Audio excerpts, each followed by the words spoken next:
I'm going to start with Mrs. Alhadeff first. Okay. Mrs. Alhadeff, are you the mother of Alyssa Alhadeff? Yes. I'm going to show you that's a photo that's been marked State's Exhibit 33. Can you identify this, please? That's my daughter, Alyssa Alhadeff. Would you please show it to the jury? Thank you.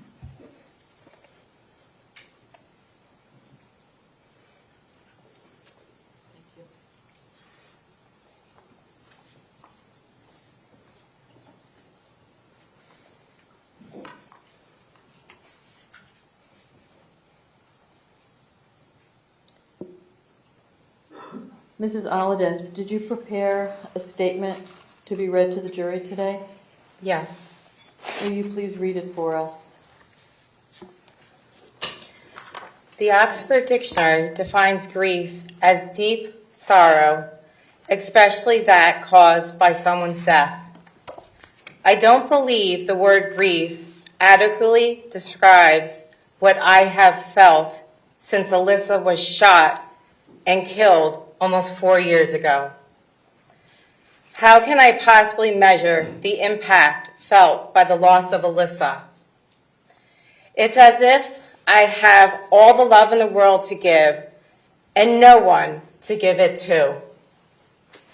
The real measure of damage done certainly cannot be expressed or calculated in words, as this kind of pain and emptiness will most certainly last forever.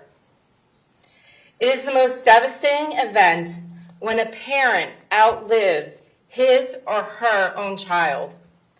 There isn't even a word for it in the English language, as though its unnatural, abnormal nature, indescribable, and unable to be named. Alyssa Miriam Alhadeff was my first child and my only daughter, my best friend and love of my life.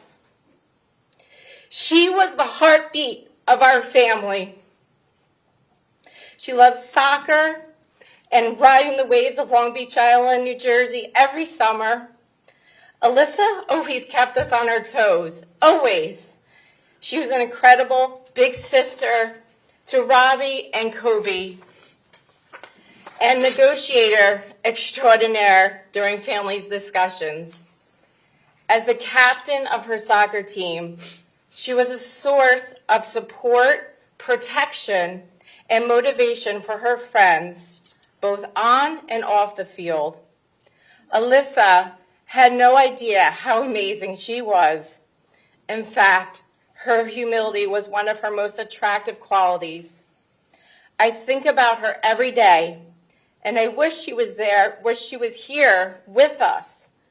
I look around our home and see photo albums that will never be filled with the mementos or memories of Alyssa after the age of 14. I see framed pictures with only photos of Alyssa at the very beginning of her teenage years. I'm left with a feeling of emptiness I still cannot accept. Our scrapbooks will never hold pictures or memories of Alyssa's high school or college graduations, her wedding, her babies, and on and on and on. She wasn't given time here with us to continue to write her story. Her life was cut tragically short and will never be the same. Alyssa's death has forever changed the course of my life and how I lead it. There's a fire inside me now, pushes me forward every day. Losing Alyssa was damaging not only to our family, but to our community as well. Such tragedy and loss is far-reaching and will be remembered forever. As time passes and I continually think about what could have been for Alyssa, the pain does not subside and the grief does not lessen. I surely would have traded places with her that day if I could have. But the life I now lead is in honor of my Alyssa Miriam Alhadeff, our angel who will always be remembered and never forgotten.